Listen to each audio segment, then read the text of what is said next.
me out to the ball game. Take me out with the crowd. Buy me some peanuts and Cracker Jack. I don't care if I never get back. Let me root for the home team. If they don't win, it's a shame, for it's 1, 2, 3 strikes you're out at the old ball game.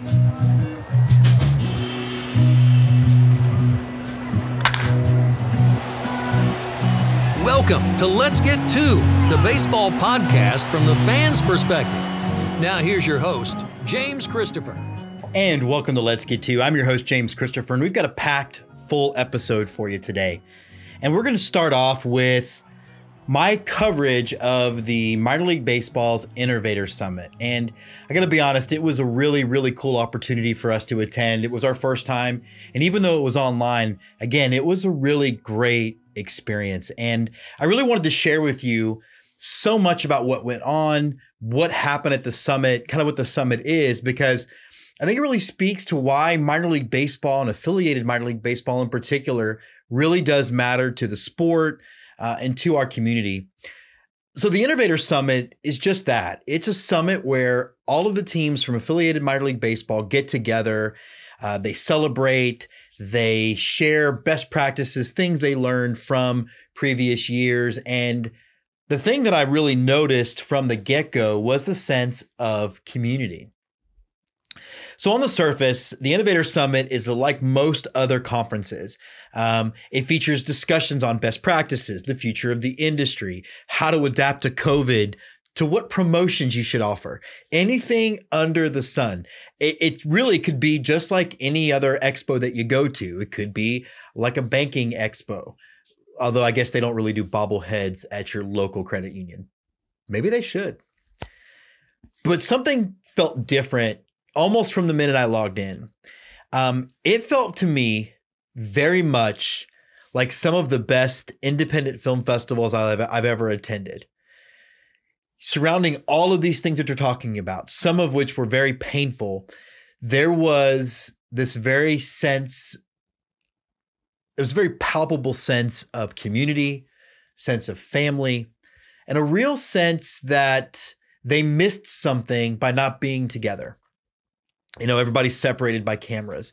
And I had this feeling, you know, as a relative outsider, I'm very tangential to the industry, that I kind of missed not being a part of that familiarity. I kind of missed not being part of that group. And again, it kept bringing me back to this idea of a film festival.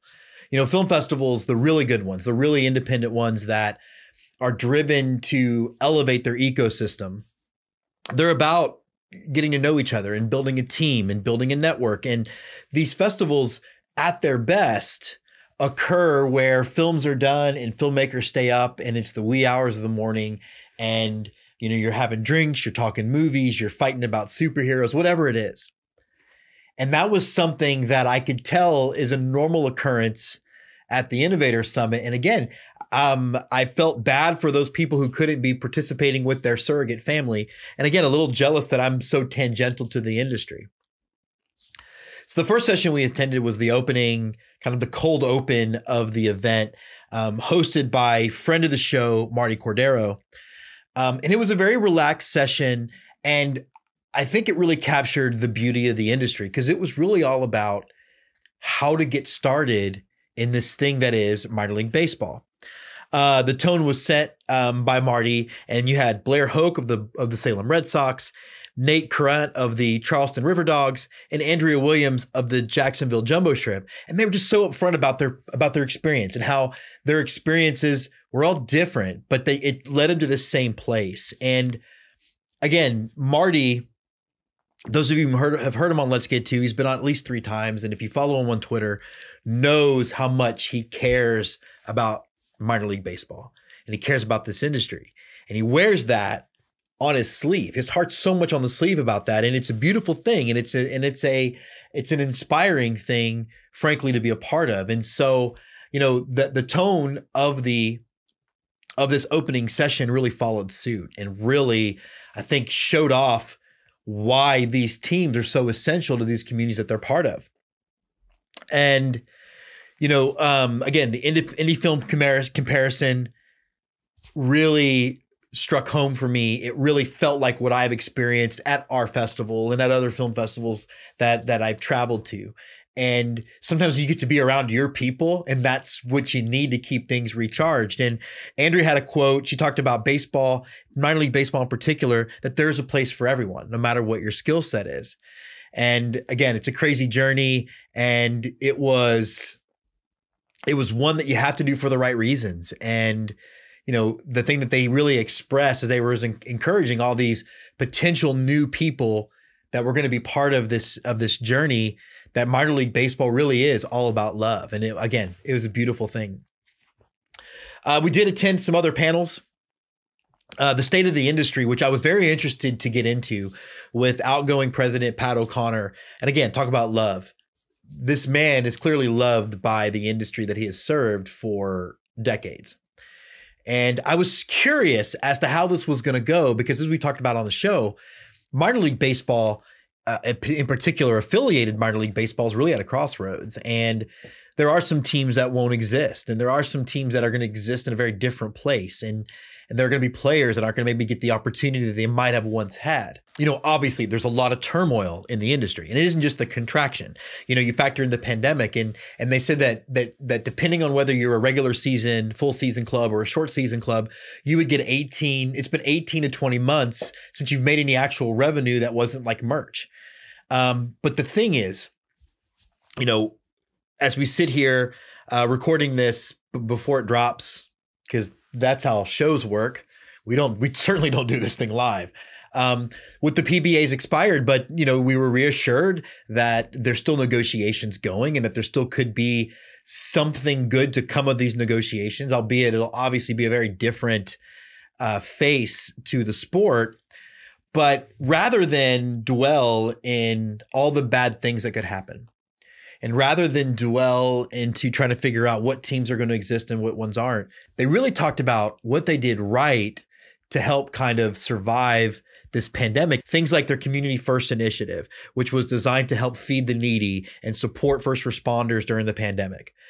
Parks pivoted to serving community for testing spots, offering some entertainment. They talked about Martie's Omaha Storm Chasers being one of the first ones, or the first one, to do fireworks in the parking lot, movies, drive-in theater, all that stuff. And so while no doubt, as it was discussed in the State of the Industry talk, minor league baseball will look very different by the time the season rolls around in April, I think the thing that gave me heart and honestly inspired me as a small business owner who is also sort of in this sort of hospitality entertainment type of business with the film festival, that, treating your customers well now while it's hard will pay dividends when they can come back full strength, and you will see the rewards for that. There were other highlights too, and we went to a lot of the panels. We talked about, I really talked about a lot of the promotion and marketing stuff, so that seems to be where our show kind of intersects the most. Great panels on how to use mascots, how to keep people engaged over social media, ballpark games, navigating the MLB season through the lens of the parent club, but not just the parent club, but even former alums who maybe weren't in the parent club system anymore, but like they were a Reno Ace, so they're going to still be a Reno Ace no matter what. And then I really want to give props, and I know Jess Knaster and I had talked about this in another segment, or we'll talk about it because it's the future, but also the past. 2020 is folding in on itself, y'all. But, we want to, Ben Hill did his presentation in the awards, and, he had to do this very comedic, very laid back bit. And having done stuff like that already via Zoom for another film festival that I'm associated with, having to do an award ceremony without anyone there was incredibly difficult. And I cannot imagine how hard that must have been for Ben. But what Ben did is Ben pulled it off. And again, we talk about love. People love Ben Hill, and you can tell that he loves this sport. And I walked out of this thing getting to experience it for the first time. And oddly, just as a media person, inspired for the subject that I cover, knowing that, we don't make money and I have to weigh the expenditures, and I do it purely out of love. And I think also to keep some degree of sanity in this very weird world we're living in. But to walk out of this, to leave this, the thing, feeling inspired, feeling like the thing that my wife and I are devoting so much of our time and resources to is worthwhile. And I think so much has to do with Ben and Martie. And I think they are great examples. They work hard. They have a sense of where they're going, and they really and truly love what they're doing and love who they're serving. And I think if you can do that, that's what's the most important thing in life, I really think.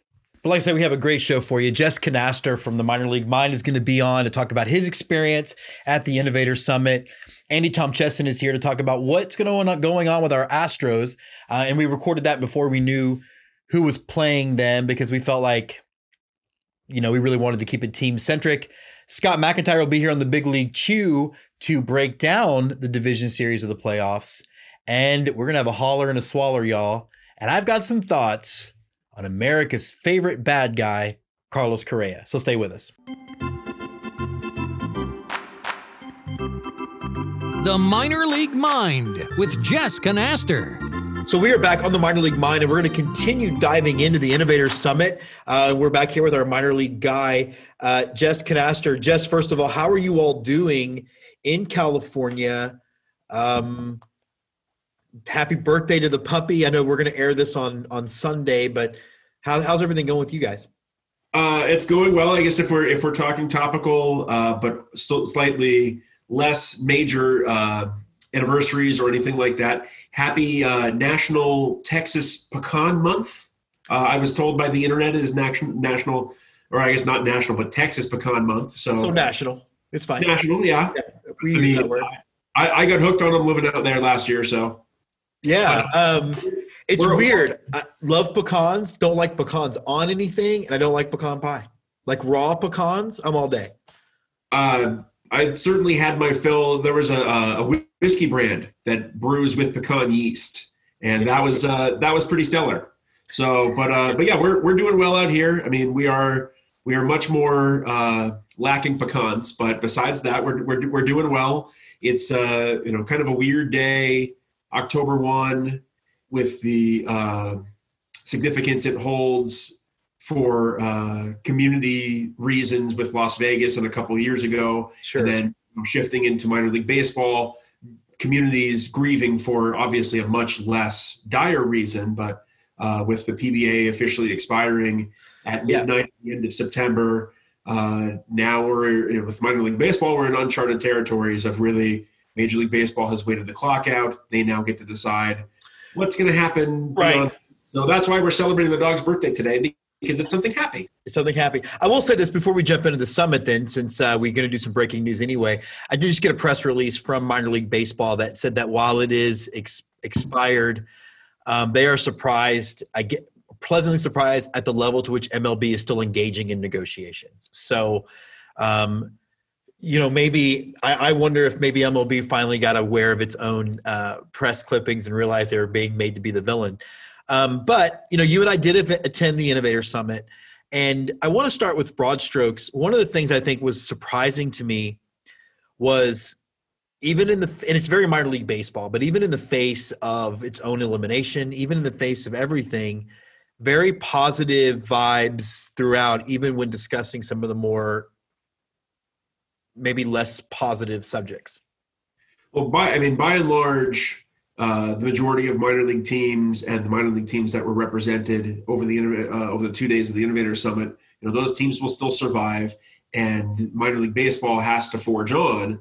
And really, I think that speaks to the mentality of minor league baseball executives and minor league baseball as a whole, that, something really bad is going to happen to a lot of their colleagues, to a lot of their compatriots. But at the same time, in the face of this bad news, there has to be pushing forward. And, obviously on a smaller level, you could look at it as we're getting ready to do a baseball game and the video board goes out. So now all of our video board elements we can't do. And that sucks because a big part of our presentation, a big part of what makes us is no longer there, at least for the night. But we have to find a way to adapt. We have to find a way to push through it. We have to find a way to still do the best that we can. And if, all the people in the press box aren't able to do their jobs for the night, then that means everybody else who interacts with the fans, they have to push that much harder and do that much more on that given night to make sure that things still go well. And I think minor league baseball as a whole is going to suffer a huge loss losing teams. But the Innovator Summit kind of showed that everybody else is going to be pulling on, recognizes that they have to, and is going to be pulling on the rope that much harder to make sure that minor league baseball as a whole, the image doesn't suffer, even though a big chunk of it is going to be removed. And I think that was really shown by the Innovator Summit of everybody remaining positive and continuing on. I mean, granted, it was all virtual, but really no difference between that and an Innovator Summit in person, except a far less time spent at piano bars, which they're a thing. I don't know why, but dueling piano bars and karaoke bars are just like absolute musts at specifically the Innovator Summit. Yeah, a lot of that reminded me of being at film festivals, and it's usually empty hotel ballrooms. But yeah, same difference. So let's talk about some of the breakout sessions you attended. What stuck out to you as interesting or good information to kind of carry forward? Well, so the way it was set up, there were plenty of time spent where everybody was watching live stuff, but then there was a lot of recorded symposiums, and those were really cool because they allowed for the viewer to take notes a little bit more easily. They were all recorded, so you could pause it, you could go back, you could watch the whole thing a second time or a third or fourth time. And for me, I went the creative services track because that's where my background is, and assuming I am lucky enough to land somewhere in minor league baseball for 2021, whether it be Lancaster or somewhere else, good to have that sort of tips and tricks from around the departments, I guess from the departments around minor league baseball. And so there were a couple fascinating ones. There was one in particular, she's the creative services manager, and I mean, all the titles are different, but they're the same. But yeah, same thing. So it's the creative services manager. I apologize if I get her title wrong. For the Dunedin Blue Jays, and she talked about how she's able to do as much as she does with as little as she has. That she and so she walked through steps of how to take a smartphone and turn a smartphone into everything you need. That you can download these apps, but like to run a social media account, that you can take pictures and then edit them in Lightroom, which is available on a smartphone, and do all the editing you need on Lightroom, and then the social media aggregate apps that you can then import that image, send it out, or add it to a template of some other kind. But so she went step by step of how to do it. And there are plenty of teams that either are already in that situation where they don't have the money for big editing computers or anything like that. And then just teams that want a faster way to get pictures onto the internet from that day's game and not having to worry about taking 20 minutes or so to put an end game graphic up with the final score and a picture from the day. You can do it all on the phone. And so it was stuff like that was really cool to see, because it's, here's how it works elsewhere. And even though we have a way of doing it, or people have a way of doing it everywhere, it doesn't have to be that way. And it's just, here's another way to do it if you want an alternative. Yeah, one of the things I like about that's very minor league baseball spirit, and because I have this thing with technology where, like, I'm an older guy and I'm a filmmaker, so I am used to going into Premiere basically break by break and putting things together. The idea of helping people navigate through apps is so generous of time and experience, where you can in fact make something happen 5 minutes. I don't know why that struck me, but that just seemed like like we're on we're all in this together, as opposed to keeping this information secret, and she could have been better than everyone else as a result. I think that's great.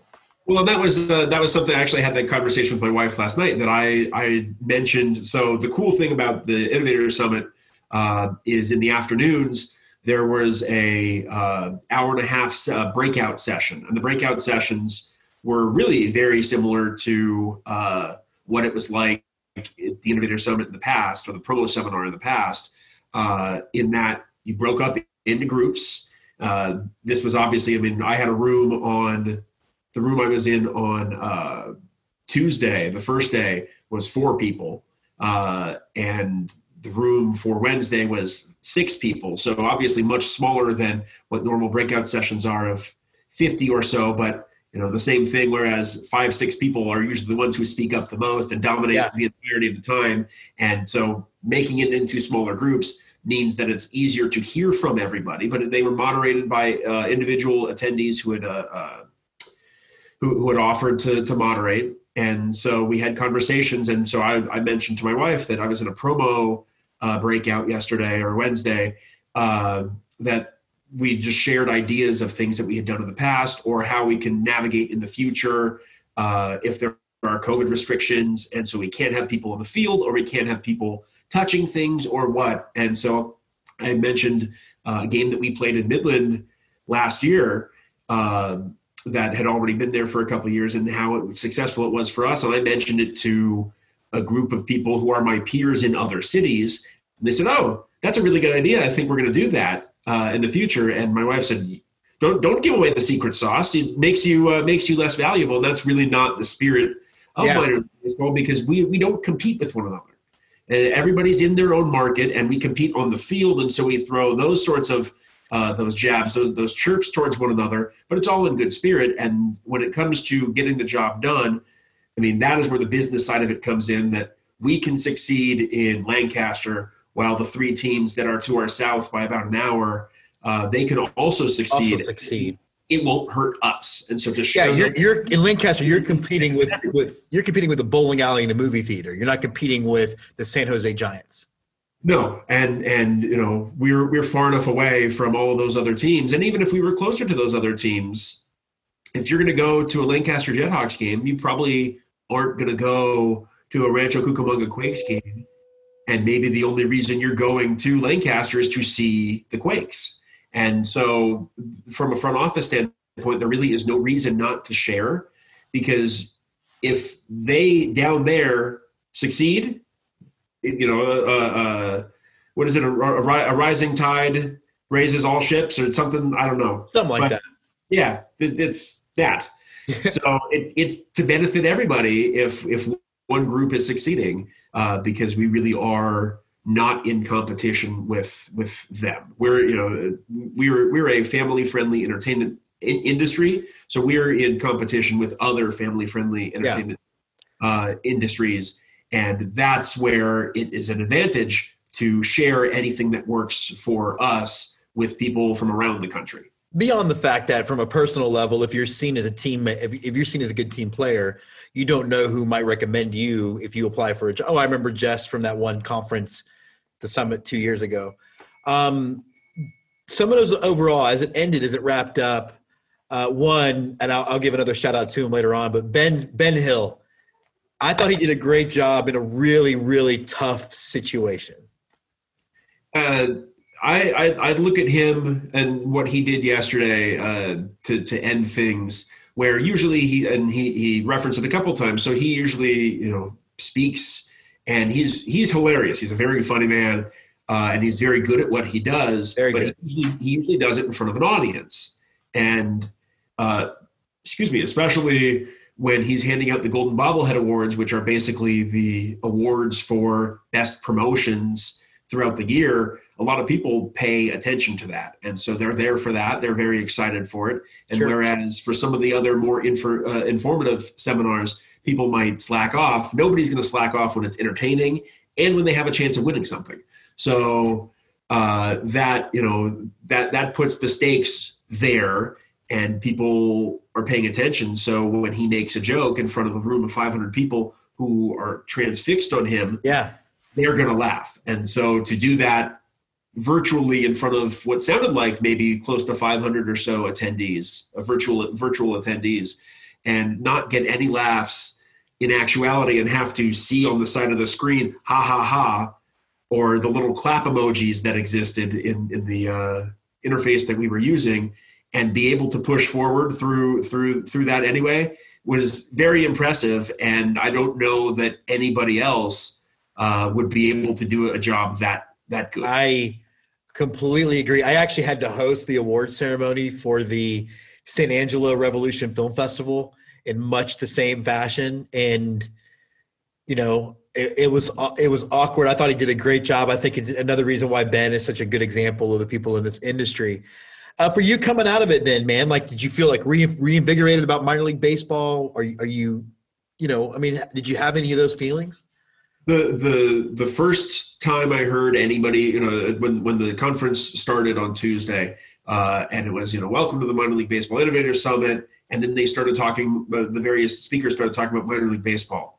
It was the first time I had really had the opportunity to listen to people talk about minor league baseball, more than just going into the office, going into the ballpark, and talking with the front office people there, but actually talk about, you know, what we're doing in the future, which obviously that conversation can't happen in Lancaster because of what we're dealing with, but to be able to hear people talk about what the plans are for the future, how adaptation is going to happen in the era of a pandemic and in the era of post-pandemic, where people are probably not going to be fully confident to do all the things that they would do normally. Like I was discussing with my wife this morning, the old classic way that you go to a ballpark, you sit in the middle of a section, and when the pretzel vendor comes by, and you want a pretzel, you hand your $5 to the guy next to you, who hands it to the guy next to him, and 5 or 6 hands may touch that $5 bill before it gets to the vendor. Then the vendor, who has touched lots of dollar bills, is going to grab a flimsy piece of plastic, grab a pretzel out of his bucket. We're all going to die. and then hand it back to you. And then 5 or 6 people are going to fire brigade that pretzel to you. That probably can't exist in the future. So, or at the very least, people aren't going to be confident in its existence in the future. And so to hear people talk about adaptations of that and how to do contactless pay and how to do all digital ticketing and that sort of stuff that is easy to take for granted, be like, oh yeah, you know, hear people talk about that. It was an invigoration for me, because I haven't heard that sort of conversation in a while. It's been a while since we've talked about what we are going to do as an industry in the future. Go Astros, a focus on H-Town hardball. All right, we are jumping on to Go Astros. We are jumping on to Go Astros the day after, let's be honest, the most improbable thing of 2020 happened, Andy. The Astros swept the Twins and are going to move on. A win that was not supposed to happen and then was immediately dismissed by people once it did happen. Sure. I mean, why wouldn't you dismiss it? The Twins have lost now 18 playoff games in a row.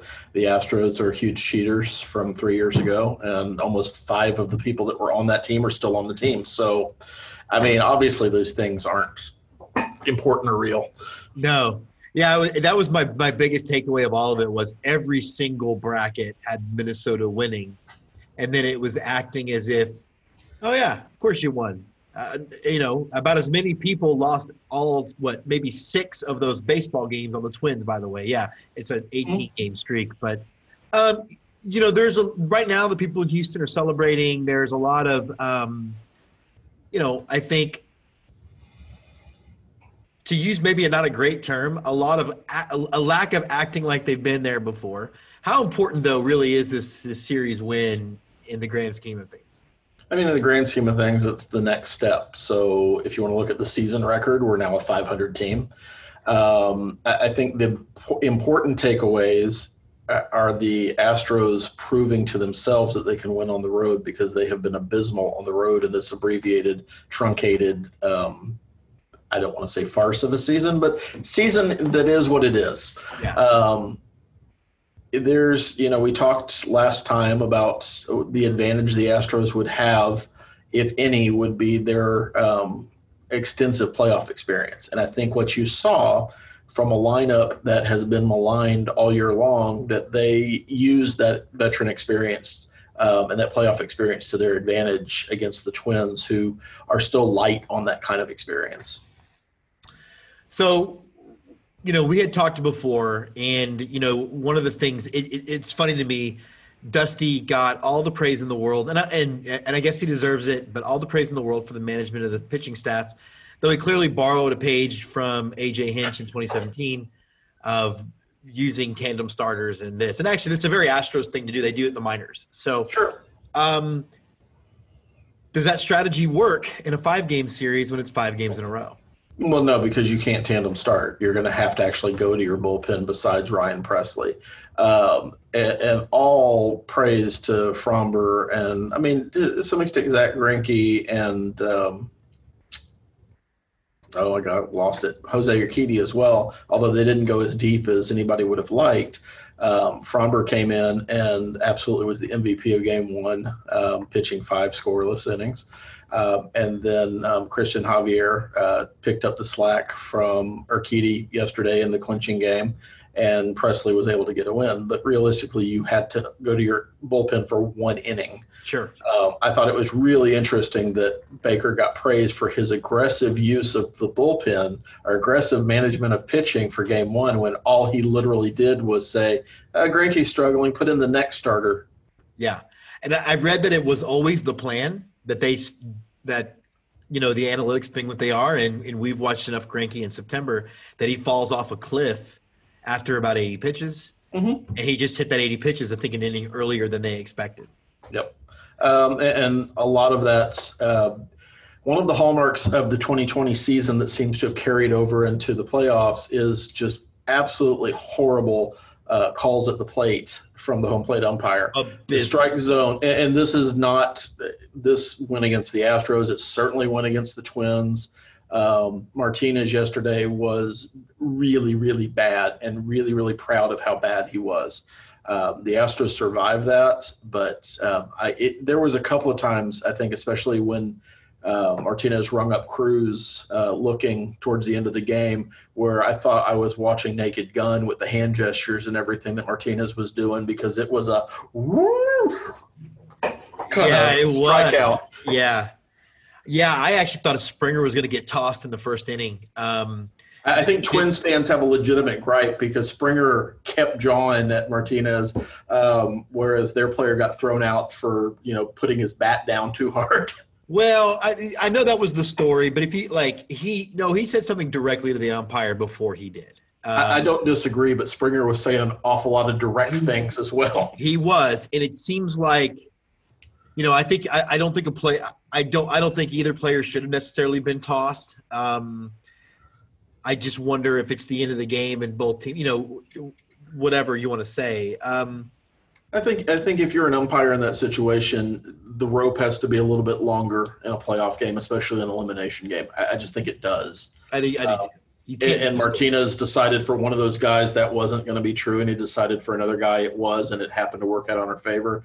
I will say that the Astros have been on the other end of that plenty of times. Plenty of times. The umpiring has been horrendous all season. Yep. And I'm seeing guys on social media who were so anti-robo-umps a year ago, and now welcome our robotic umpire overlords.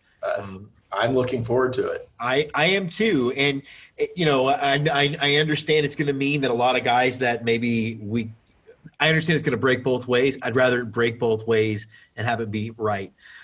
Before I get to everyone's favorite all-star shortstop, one of the issues that I think came out of it was Correa kind of obviously had some comments.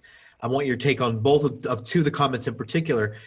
What struck me weird about the comments, though, is that it wasn't like it was an offensive explosion. Are you still worried about this offense going forward with going to face either Oakland, like I said, or Chicago? At this point, I don't think it really matters. Are you still worried about that? Both of our potential opponents have had one good start and one bad start. It's a crapshoot. I don't think either team is necessarily necessarily has great starting pitching for a 5-game series. Giolito is probably the best pitcher we would potentially see. Keuchel has the ability to be on his game, although that I think that's going to be an interesting matchup because if there's a team that knows Dallas Keuchel and his tendencies, I would think it's the Astros.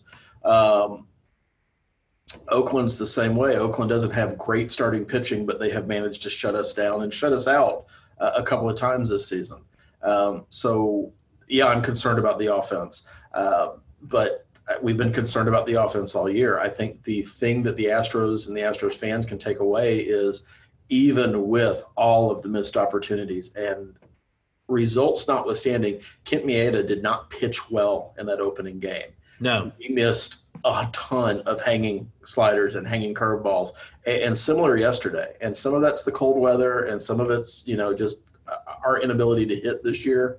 But the offense still has a lot of room for improvement. The good news is when games got late and the pressure got intense, they found ways to score. I think just as big as any of Tucker's hits yesterday was Altuve taking a ball 4 in the 9th inning in game 1, because earlier this year he wouldn't have been able to lay off that pitch. Yeah.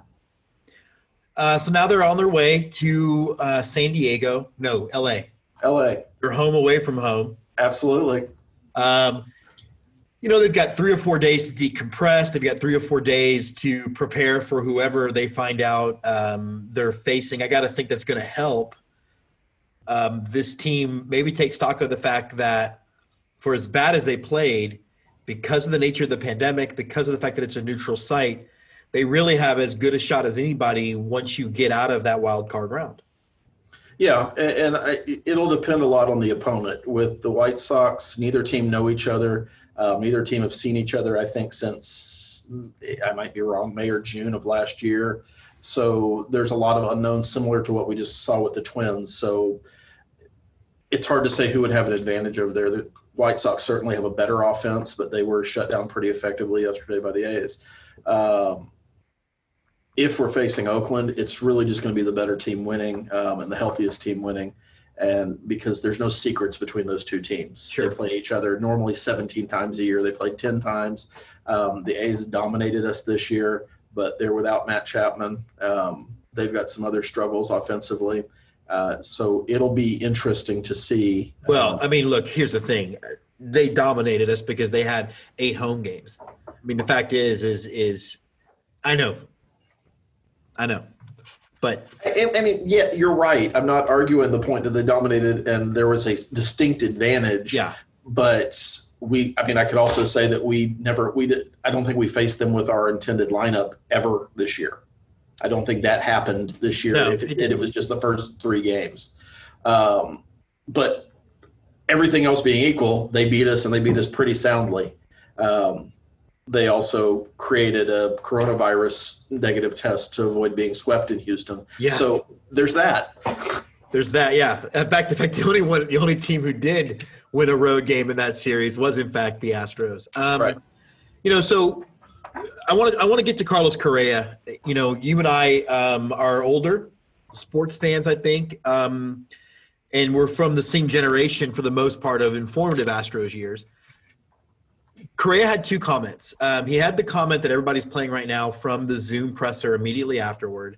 Mm-hmm. And then there was the comment where he basically called ESPN out for their coverage of Game 1. Mm-hmm. Did you see both comments? I did. Okay, so let's talk a little bit about the first one. Immediately after ESPN, headset, what did you think of the comment? Did you think it was necessary, unnecessary? Do you think, or was it justified, I guess? We're talking about the one against ESPN. Yeah, on the field with the headset. All of a sudden, they want to talk to Correa after he was a cheater 2 days ago. Yeah. At 49 years old, I don't know that I would have bothered to use that as my podium to air my grievances. I understand why he did it, and I understand that he's been, he's made himself the leader of the clubhouse, and I think maybe he felt there's a lot of guys that felt pretty dismissed after, because it wasn't just ESPN, during the broadcast, but it was the coverage after the game. It was the comments that were played back in clips. And I think it wears on you after a while. there was palpable disappointment in the booth when the Astros won the first game, because Carl Ravitch and I think everybody but Tim Kirchin, who has been fairly even-handed with the Astros throughout this, because I think he's one of the few that understand baseball history. Yes, exactly. He is the Peter Gammons of ESPN. He is the one who understands this game. And he's not on the $20 bill. So he has that going for him. Yeah. But the rest of them were just piling on. And I think eventually you get tired of it. I would have liked to not see Carlos make those statements. But I'm less concerned about that set of statements than I am about the ones after he put on. So let's go to the Zoom call. So, and I had, and I was going after a Yankee buddy of mine. We're going after it about it on Twitter, and he brought up a good point that I understand. And he said, "Look, I get the frustration, and I even get the frustration immediately after the field. But you've had a shower, you've had time to." So my question is, thoughts on those statements, and who were those statements for? Were they for the media, or were they for his teammates in the locker room? I think a little bit of both from an audience standpoint. I think it's interesting for Carlos, again, because he has made himself kind of the leader throughout this scandal, which he needed to do. He needed to step up from maturity level. I don't know for me that winning a wild card series is necessarily when you want to crow about your prowess and how great a team you are and how much respect you deserve. Maybe at the end of an ALDS, certainly if you make it to an ALCS, that would be 4 ALCSs in a row. That's an accomplishment no matter what team you are on. I think it's a little bit early for that, but I also understand the Astros have been largely ignored on the national stage this season, other than a story being told about them. They were allowed to have their press conference that they bungled and mishandled. They were allowed to open the clubhouse at the beginning of spring training. But by and large, they've had talking heads and other teams, and especially Twitter and all the vagrants and derelicts that reside there. The Moss Eisley of social media? Oh, it's so bad. Talking shit. Yeah. For lack of a better term, all season long. And nobody has really gone back to the players and said, what's going on? How are things going? How are you feeling? Is y'all's performance based on this? There's been a lot of supposition and guesswork, and I think it just kind of spilled out. And I think those were, honestly, the second interview in his comfy clothes after the shower, that was the calm version of Carlos talking.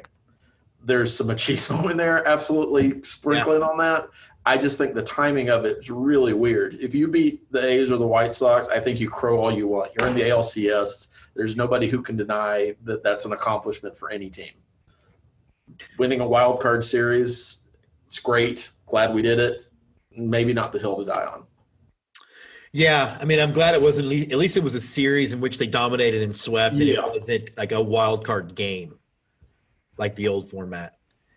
There was at least that. Okay, so I mean, how are we feeling? Again, I wanted to take your temperature on the Carlos Correa stuff, which is why we didn't wait. Why we waited until, or didn't wait for who the opponent will be. Right. Any one of them scare you more than another, or how are you feeling about this team going forward? It's all year long. It just, we've been edging and waiting for the offense to start producing the way we all know that they're capable of producing. And it's not just Astros fans. I think if you really got down to talking to guys who watch baseball for a living, they're all waiting for it too. But there's been a lot that aren't Astros players, as we've talked about on this show a number of times. I know Scott's talked about it. I know Andrew Nelson's talked about it. Just guys underperforming all year, the 60-game abbreviated season. I would love to see Springer go on one of his tears. I would love to see Altuve continue to progress. I don't think we're going to get, a 300 series from him, but getting on base is where he needs to be. Brantley continuing, Tucker continuing. He's been a very nice surprise so far in this playoffs. And then hoping you can get Bregman and Correa on track, because Correa had the home run yesterday, which is part of why he thought he needed to talk. But I mean, I just named off 7 players. Gurriel. We've just been waiting all year for these guys to start hitting, and if they do, they're going to win. If they don't, it's going to be really close. I would say that I would favor us in a series over Oakland. I don't know that I would over the White Sox right now. although we'll be the home team randomly because MLB is so good at creating tournaments and brackets. Yeah. Okay. 29-31 deserves that 6th seed. Yeah. Well, last question then. We did re-sign Gurriel. Thoughts on that? It looks like he took less money. I don't know if he would have gotten more on the open market, but it seemed pretty team friendly. Are you good with it? Yeah, I think he's a guy that's he's another guy that has to have a longer runway than 60 games to be on track. I think they look at him, saw his mechanics were sound. He still plays a very, very good defensive first base, which I think is an undervalued asset. He's a good team guy, clubhouse guy. So I think it's certainly a team-friendly deal. We're going to shed Reddick's. If nothing else happens, we're shedding Reddick's contract. We're getting Gurriel's old contract off the books. We've just taken a 20% reduction on that slot.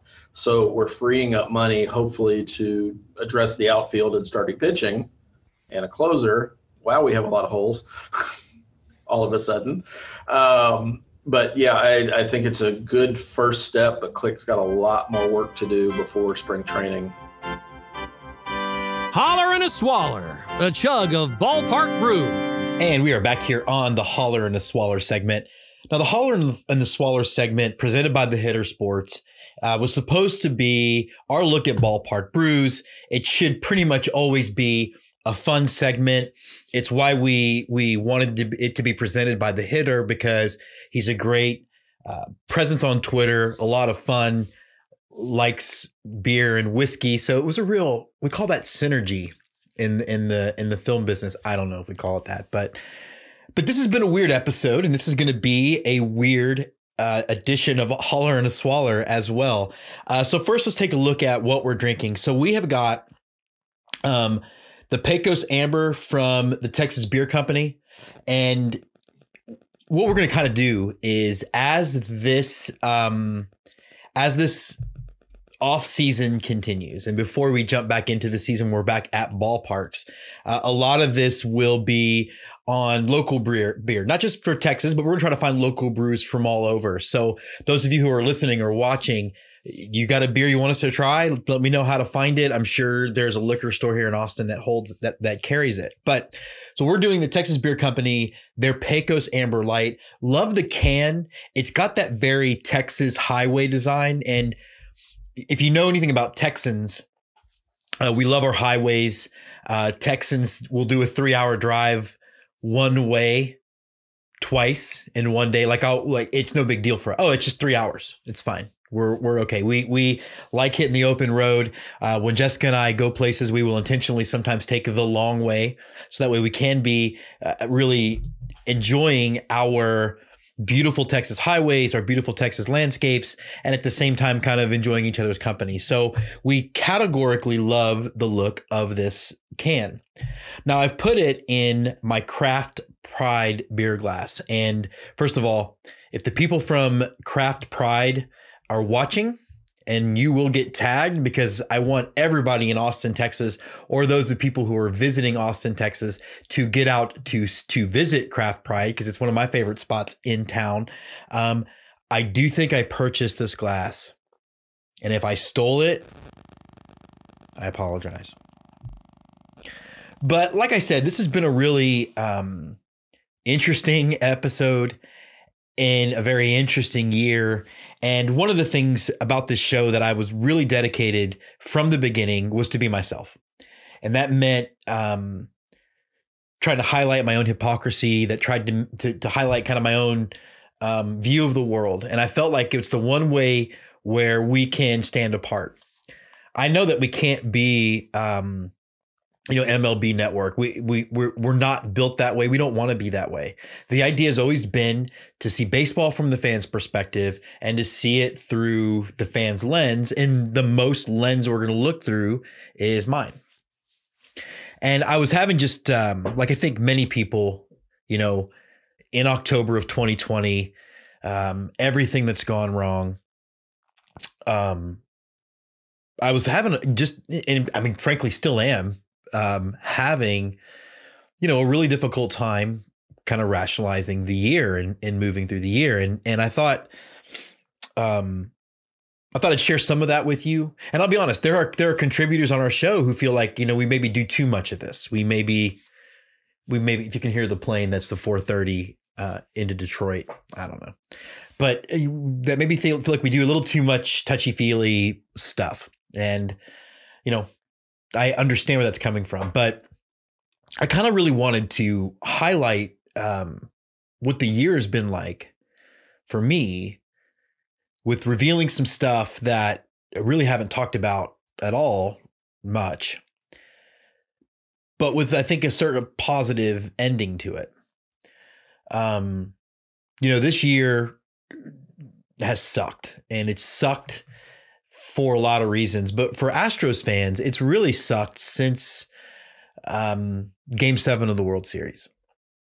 And then obviously it sucked in January when the news about the cheating came out. And, I've done I think a pretty good job of contextualizing where I am and all of that stuff, but it's made social media and everything incredibly hostile and incredibly awful, more awful than I think people, Charlie Strong, who's the former Longhorn head coach, called social media the downfall of society. And he might be right. But yeah, it's been rough, man. It's been not great. And then obviously Corona hit, and it's been hard to find anything to give you a break from the coronavirus. And for an Astros fan, trying to go on Twitter and celebrate baseball being back has been nothing more than an enduring grind. And the thing is the easy thing to say would be, we'll just turn it off. And frankly, I have. Frankly, it's not on my phone anymore. It is not neither app, or I will go when I'm in a mood to go. But the thing is, I'm a social person, and I like to be around people and talk about the things that we have in common. And baseball is obviously important to me. And so that minefield of social media has been awful to navigate. But the thing that I think made it harder as we all kind of suffer and deal with the coronavirus is, I have at least been preliminarily, whatever you want to call it, diagnosed with PTSD.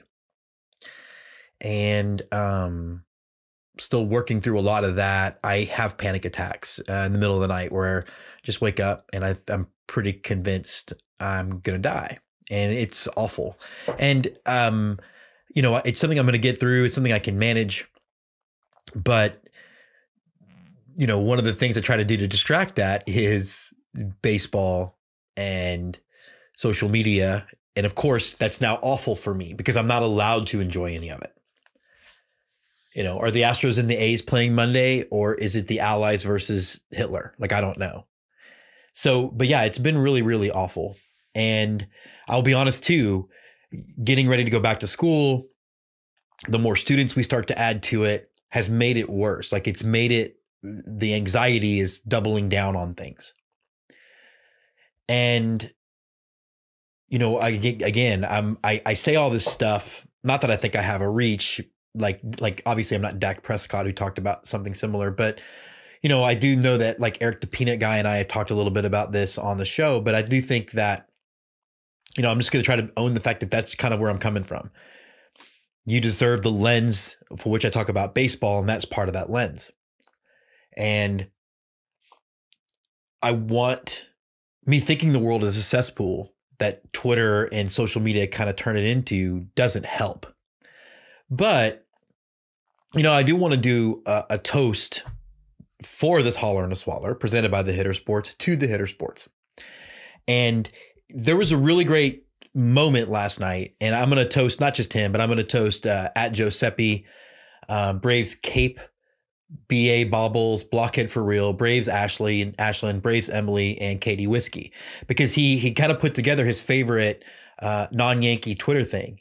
And he said it was his first team, and I've never made the first team of anything athletic. Truth be told, I never had a base hit in my entire baseball career. I was short, and so I got walked a lot. But but it was a fun banter, and it was respectful, and it was celebratory of the game. And I know that none of those people on that list are going to lose any sleep for me if the Astros get swept in 3, and that's okay. But for a moment, it felt good, and it felt okay, and it felt nice that we could actually have conversations with people. And I don't know how this segment's going to go down. I don't know how this segment's going to be received. I know that there's still a bit of a stigma when someone kind of is open about how they're feeling about stuff. To that I say, go fuck yourself if that's your issue.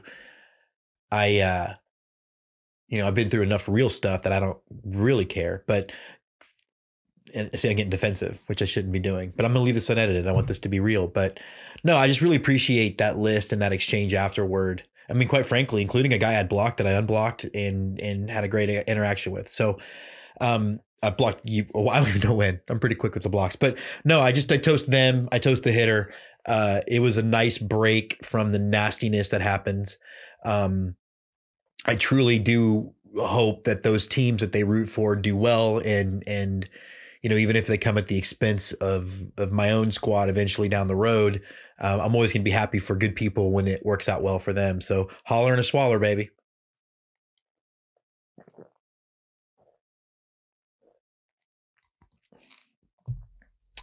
Oh, that's really good. Really smooth. I also think that might be the first time I've pulled off a holler and a swaller with a beer that it didn't go down my windpipe. So small victories.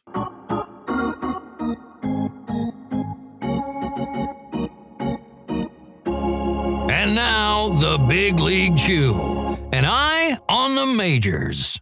Brought to you by Zoomer Sport.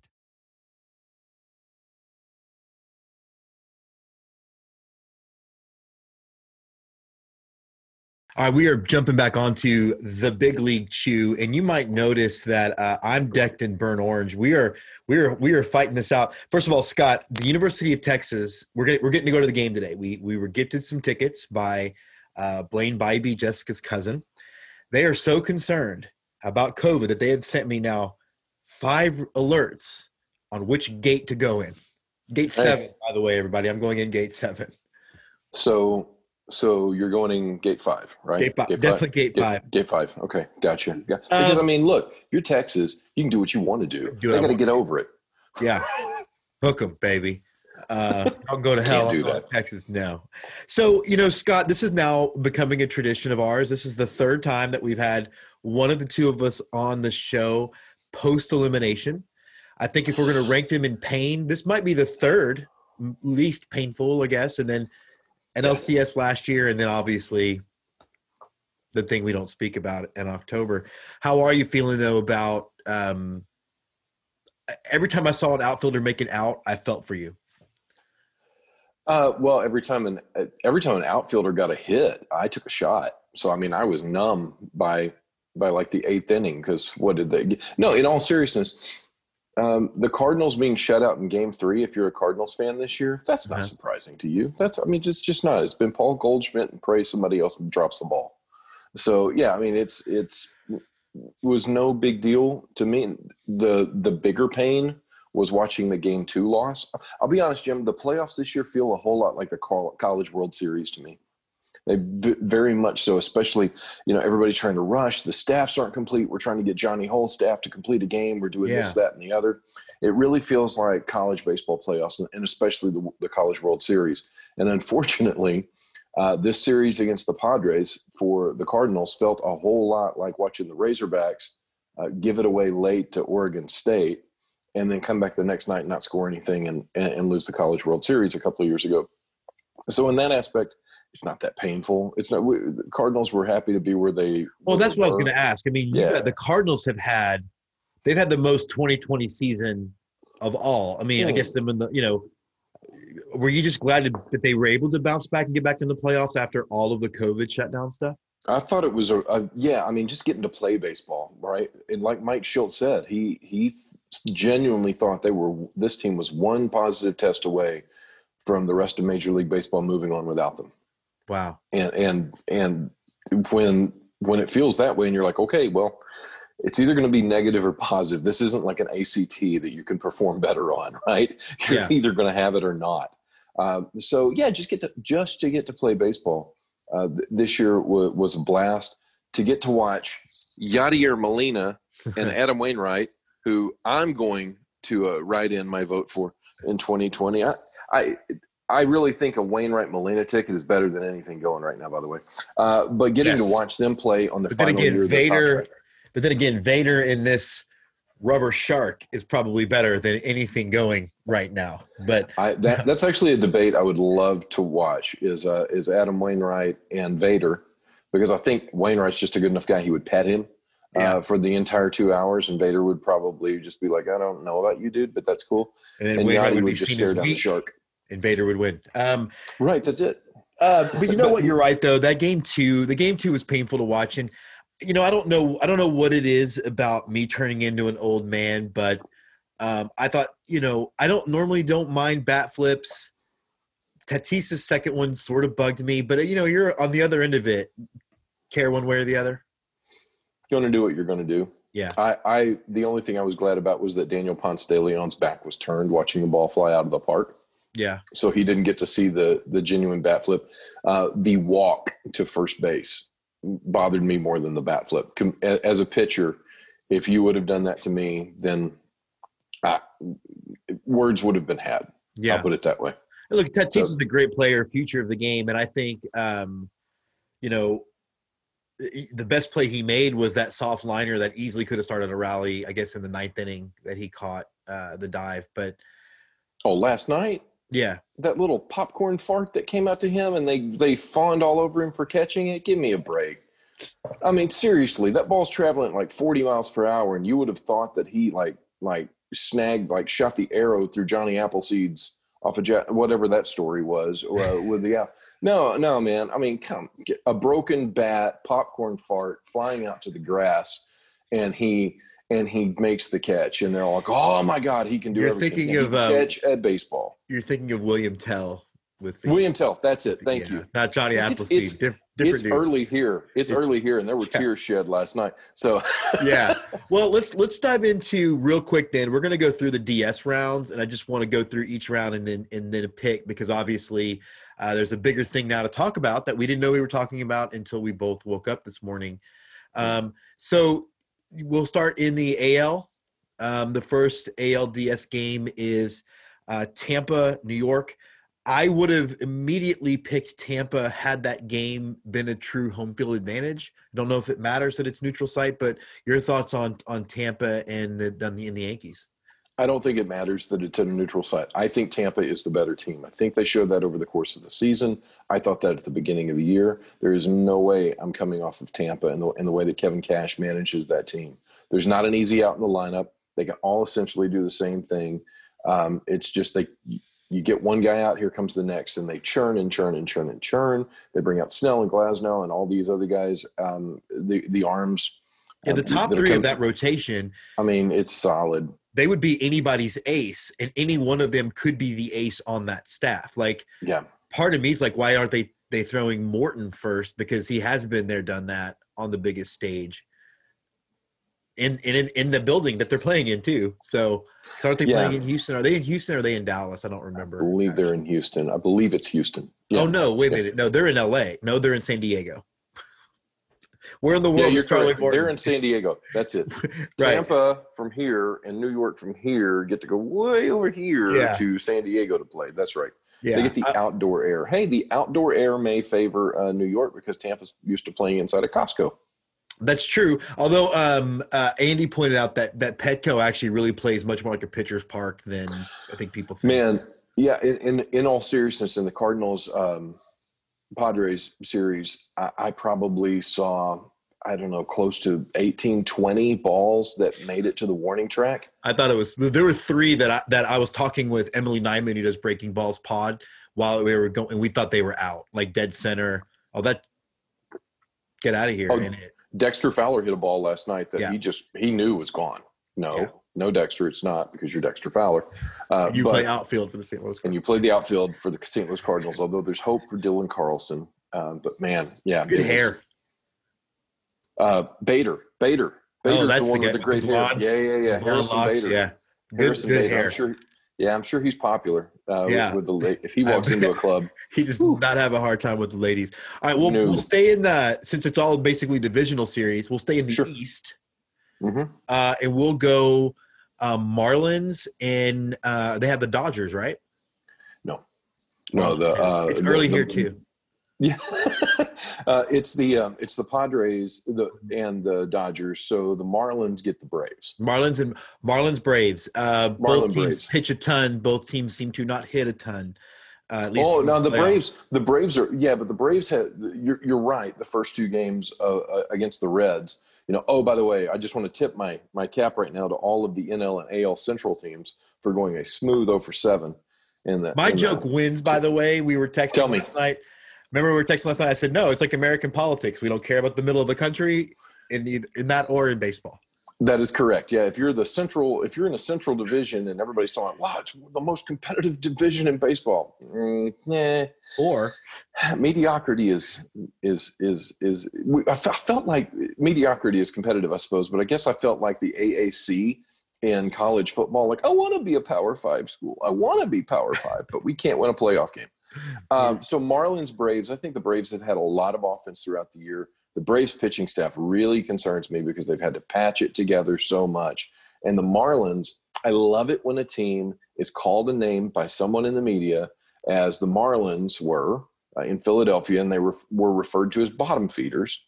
So what do? You have T-shirts printed up that says Miami Bottom Feeders. It's exactly what you do. And now they're owning that. Like, fine, we'll feed off the bottom. That makes a team dangerous when now they have a joined unity to go do something together that's a little more so.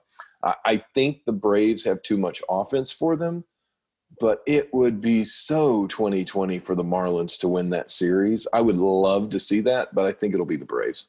I'm going to take the Marlins because of our very good friend, Daryl Mitchell, who is a big Marlins fan and literally blowing up my phone. The best part about Daryl blowing up my phone is the fact that he was blowing up my phone talking about players that he thinks I know, like using nicknames. I'm like, okay. But I did promise if they get to the NLCS, I'm going to get a Marlins Don Mattingly jersey. It was kind of cool to watch Magneuris Sierra single through the right side and get a hit because the Cardinals traded him over there, and he plays the outfield. So, look, an outfielder that can hit. Oh, wow. Okay, well, then let's go Dodgers Padres. I'm going to pick this one first. I'm feeling the Padres in this one. The Padres played the Dodgers really, really close in the regular season. I don't think they are afraid anymore. And something about, I think, being too young to know you're not supposed to be there yet, I think plays in their favor. Yeah, I think we saw the benefits of that, and they definitely come out of the series with the Cardinals with some positivity, right? Some confidence. But the Dodgers ain't the Cardinals. The Dodgers have outfielders that can hit the ball, and they respawn at midnight. They're they the grow Alabama more. of Major Two League guys Baseball. went down. Next man up. Yeah. Roll Tide. We also see a pitching staff with the Dodgers that is really strong.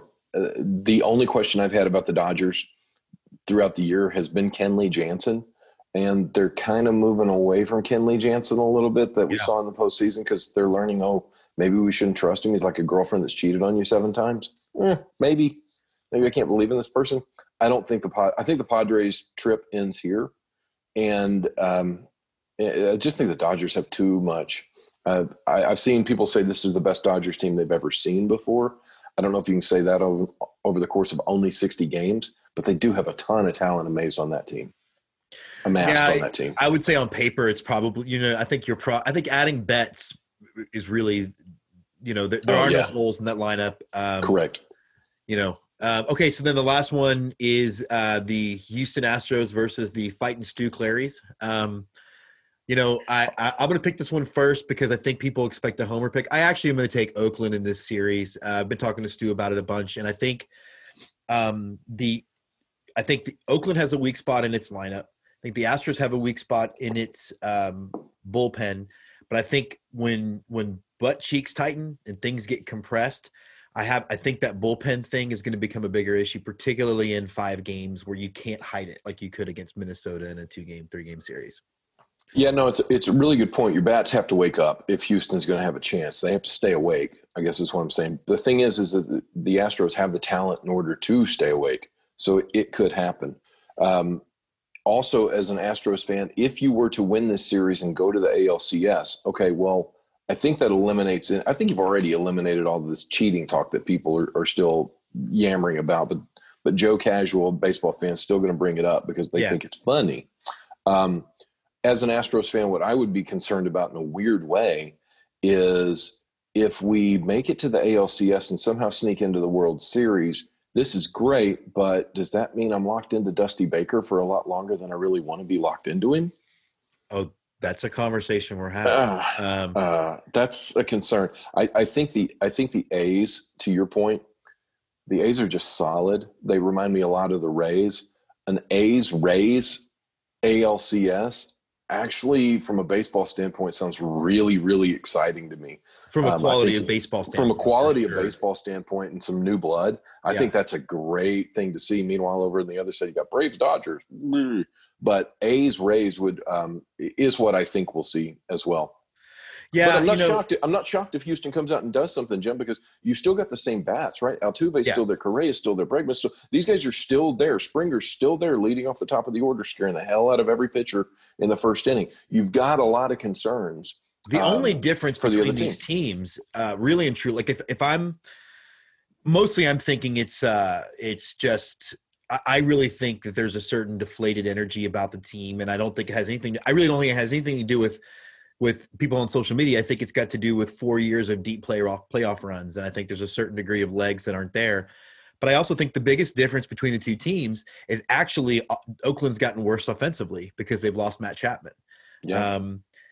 I really think I think it's the kind of thing where if Houston can take Oakland out early, I think if it goes a game 5, I don't know who if I'm Dusty, I'm structuring my pitching staff with like Urquidy first so he can go 5th instead of Greinke first, because I don't know that you can pitch Greinke on short rest at his age. So I don't know. That's a good point. I think you're a little naive if you think this cheating talk is ever going away. But I think it has in many points. I mean, you're you're not in the bubble, but you're in a bubble in a certain way. They're in Houston, and you're going to see more of the talk toward the Astros. But from the casual baseball fan standpoint, it started here, right? It has. You're right. It has come down. I've even noticed when the Astros do a tweet, there's way fewer like comments these days. I've actually noticed some of the national writers starting to lighten up. And, of course, the conspiracy theorist in me means that they know it's in the Yankee letter and they need to start to ease off on how much this really matters. And I would think that that's part of it as well. I definitely do. Well, I would also say – go ahead. One thing I wanted to say, last thing about this series is you talk about just the deflated energy. I think some of that also has to be attributed to the fact that A.J. Hinch was their leader. A.J. Hinch led this team. Now you've got a new guy in. It's sort of like Henry Blake left MASH, and they tried to get Sherman Potter, but they didn't really get Sherman Potter. They kind of got a little bit of a worse version of Sherman Potter, kind of like a Frank Burns Sherman Potter mix. That's kind of what it feels like to me. So they're all like, he's okay, but he wasn't Henry Blake. No, I think that's a reference most of our audience won't understand. So that's fun. But no, I think you're right. And they have homework. They have homework to do. To go research. That's right. I do think though that I think the Dusty thing is an issue. What I wish that he would. I don't know. We could go all day on what I wish he would do, but I do want to talk a little bit about Cardinal Nation, tragic loss. Probably the most feared dominating pitcher in the game, Bob Gibson. What does that loss mean to Cardinal Nation? From a Cardinals fan standpoint, the year's been, first of all, COVID. We lost baseball coming out of spring training like everybody else. Then we lost baseball for 2 weeks. Mike Schultz said, we're one positive test away from no longer having a season. So it's from a Cardinal standpoint, that was tough. Then to lose Lou Brock was like, that's tough too. This guy's been a presence around here. And now Bob Gibson, who I do believe Bob Gibson's forced baseball to change the rules. They dropped the mound 6 inches because he was so dominating. and you think about it now, looking back in the light of history, a large black man standing 1.5 feet taller than you throwing fastballs at that speed in 1968. Yeah. That scared a lot of people. I mean, just peering subliminally. and the story was that he looked angry and apparently he just couldn't see. Yeah, that's exactly what it was. He had horrible vision. He had awful vision. Which doesn't reassure you. Yeah, well, I mean, he's still going to throw it down the middle, and McCarver's going to catch it, and you're not going to hit it. Bob Gibson, 3 Cy Youngs, and 1 year a Cy Young and an MVP. That's whenever they changed the rules of the game after that. What a dominating time.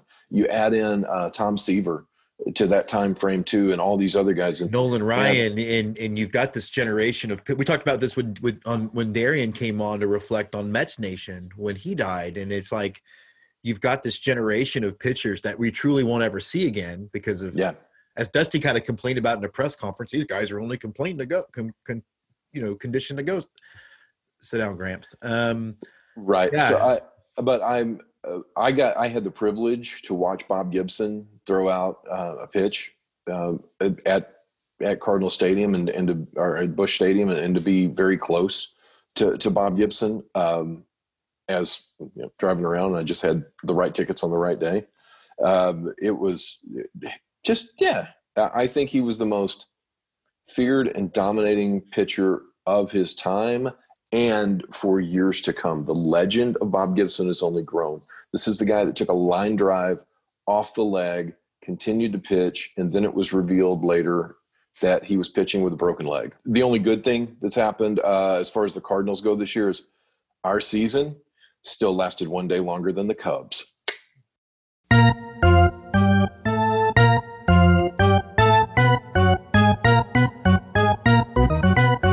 And now, on to close it out, the right-hander from Houston, Texas, James Christopher. And so that does close us out on this episode of Let's Get To. And look, it's been an interesting episode for sure. I appreciate everybody staying with us. I've recorded it in a lot of different chunks, not as linear as I usually like to. And as a result, it's kind of made for an interesting headspace to try to do the show in. I was really thinking about how to end the show because I definitely want to talk Carlos Correa and his video, his press conference reaction to the end of the ALDS. But I'm going to start with talking about Liam Hendriks and his comments about, we are going to get vengeance on the Astros. They're not a member of, they're not Batman, and the Astros are Joe Chill who shot their parents. I've talked about this ad nauseum, and I will continue to at least listen with some degree of compassion to Yankee fans and to Dodger fans, because 2017, even though the data really doesn't support that the cheating scandal actually affected those series, I understand that it's hard for any person of intelligence to rationalize losing a 7-game series by 1 game when that cloud hangs over. And so I think it's only responsible as a human who likes baseball to at least understand their upsettedness and understand that I would have the same thing if the roles were reversed. And we'll never know if the roles were reversed because I don't think that's in Major League Baseball's interest. But, Liam Hendriks, you guys lost the AL West in 2017 by over 26 games. Okay. You were not cheated out of anything. The Angels lost by 21 games. Most of the data suggests the cheating scandal actually helped the Astros win anywhere from 3 to 4 games. So stop. You're grasping at straws. I guess it's like everything else, Oakland, right? They just so desperately want to be relevant. Brad Pitt's not in a movie about you in a while, so this is what you're doing. I don't know, but stop. But I do want to talk a little bit about Carlos Correa because he said something that had people upset. And look, I'm gonna break it down. the comment in the presser about asking people what they think now, that has not and never been my cup of tea. And I will admit that I'm a bit of an old man. I don't really like the bat flips. I don't hate people who like them. Like, there's middle ground there. The bat flips, again, not my cup of tea. I definitely am more of a act like you've been there before. And with Carlos coming out and talking after the ALDS, before the ALDS, after the wild card series, you open yourself up to many responses, and you also put too much on the results of the next series. And look, I'm not sure the Astros are built to beat the Athletics in 5 games that are played 5 straight. All right. The Astros' weak point is a bullpen that is full of children. They're not going to be able to piggyback starters. The Astros know it's not their strength, which is why they did what they did to beat the Twins. The A's beating the Astros isn't some karmic revelation. It's not Normandy, right? It's because the Astros have children in the bullpen. And I could go through, and we will go through probably, later on or earlier in the show, whenever we decide to get around to recording it, that, 7 of the 10 games against the Astros and the A's this year were decided by 2 runs or fewer. 8 of them played in Oakland. One of the losses, the A's were in the 13th, down to their last strike, and something called a Cy Snead gave up a single to a guy who had a 120 batting average. These series have been closer, and who knows how it's going to go with the A's now facing more injuries than the Astros. Again, we don't know. But look, back to Carlos's comments. To be fair, I'm an old man, and the athletes I tend to not really talk, right? I got my Troy Aikman action figure, my favorite football player of all time. I've got my Craig Biggio somewhere around here. Those guys were not big talkers. Springer, not a big talker. Altuve, not a big talker. Brantley, I don't know if he talks at all. So already and here's a deep dive for you. Already that behavior has a very Quincy Carter in a Cowboys game yelling at Jerry Jones, see what happens when I get more reps kind of beat for me. And it's just, again, not my cup of tea. So Carlos has had 3 outbursts since March, and I'll deal with all of them here. First, he had the very famous going after Cody Bellinger, get some information, blah, blah, blah. And this rubbed people the wrong way. I guess I get it. But my thing is, I had no problem with this one, in part because Carlos wasn't defending himself. And if you go back and you listen to the part that doesn't make you mad, he's completely open about the cheating scandal, that he's the one who used the trash cans, that, most people did. He was up there standing up for Altuve, who is his friend, who is considered to be a very nice guy, and has sort of had the cheating scandal laid at his feet, even though all the data supports the fact that he didn't participate.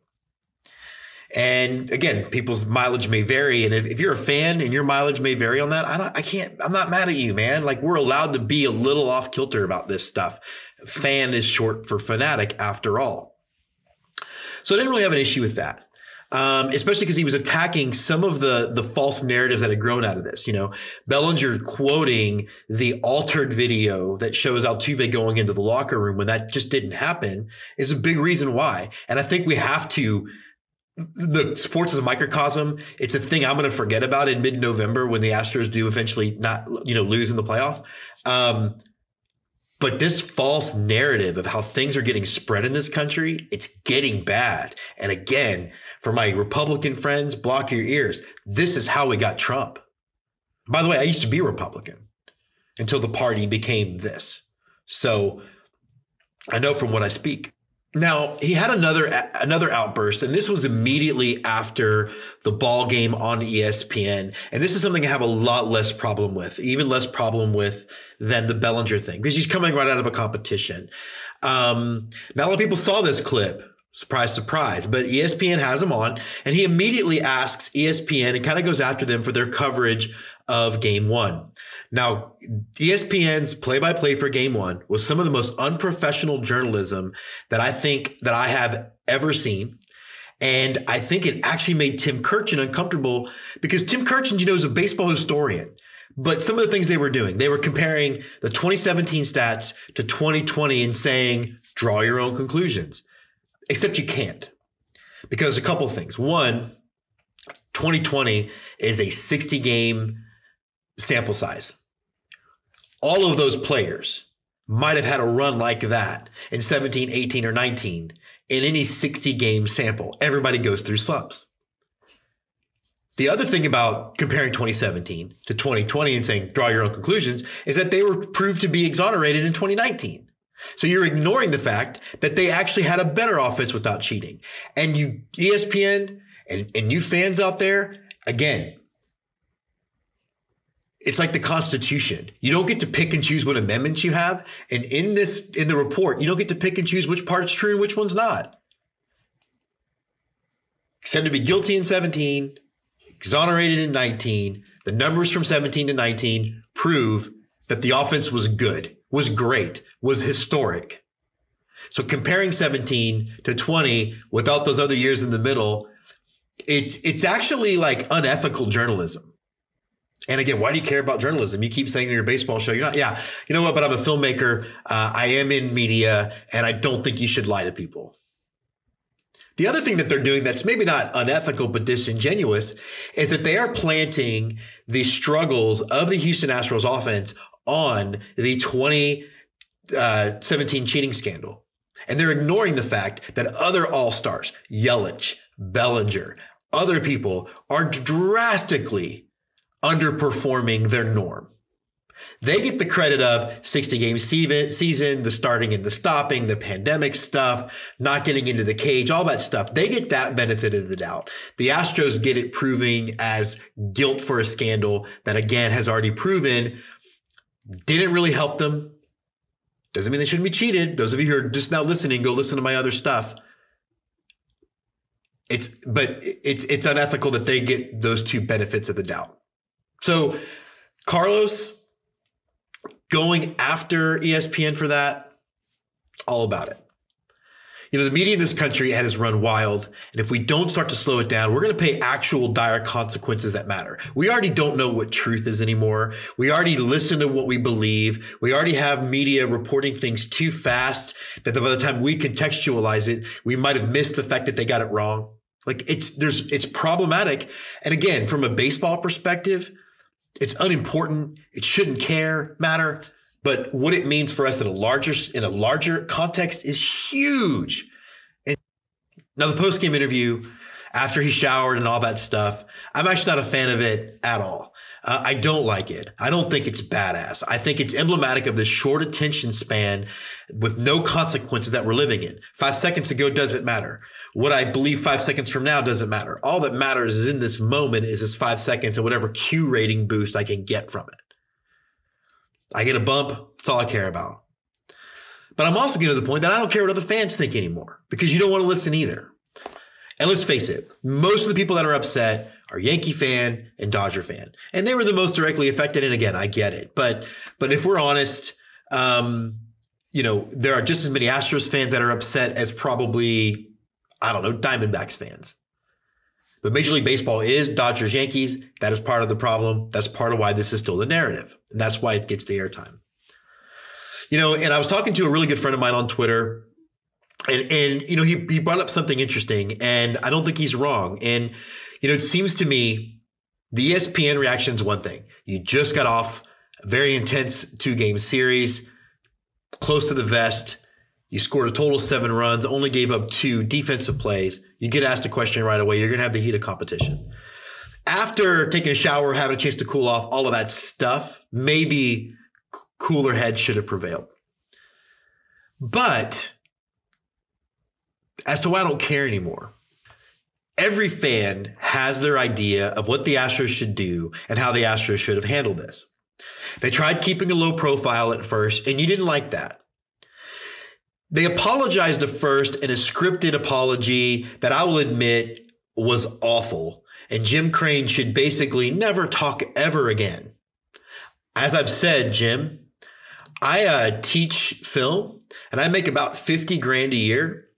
And I will happily get paid that exact amount of money to be your PR person because I think I'm much better at the talking. But you didn't like the scripted apology. Nobody else did either. And all you said was, I wish they would apologize from the heart. But what you then did was just ignored the clubhouse apologies, which were heartfelt and which were expressing remorse and doing all those things that you wanted. And you didn't accept that at all because that also didn't fit your narrative. So then spring training rolls around and they got booed, and then they didn't react to the booing, and then you called them gutless. Then they got thrown at, and then they reacted to that, and then you called them punks. So they don't react, they're gutless. They do react, they're punks. The fans have kicked them. And again, that's a fan's job, and it's fine. But the line should be drawn, and we know this has happened because we've seen screen grabs of fans threatening their lives, threatening their families' lives. Like the minute that happens, everything else goes out the window. The media has kicked them nonstop, talking about them, not even really talking to them very much anymore. And I don't know if that's an availability issue or whatever. Personally, if I'm the Astros, the only availability I give from now on is Kyle Tucker and all the pitchers who don't really speak English. That's what I would do. Y'all, people on Twitter have even threatened a super handsome podcast host, saying they hope he kills himself. That was a special day for me. But let's be honest. I thought to myself, there's nothing they can do to appease the masses. And really what this will become is this is a case of orange team bad, because I partly think the reason that Altuve has worn all of this is because he's the only one of those players that's going to be there for a lifetime. And, Springer could be a Yankee or a Met. Correa has long been suspected to maybe be a future Yankee.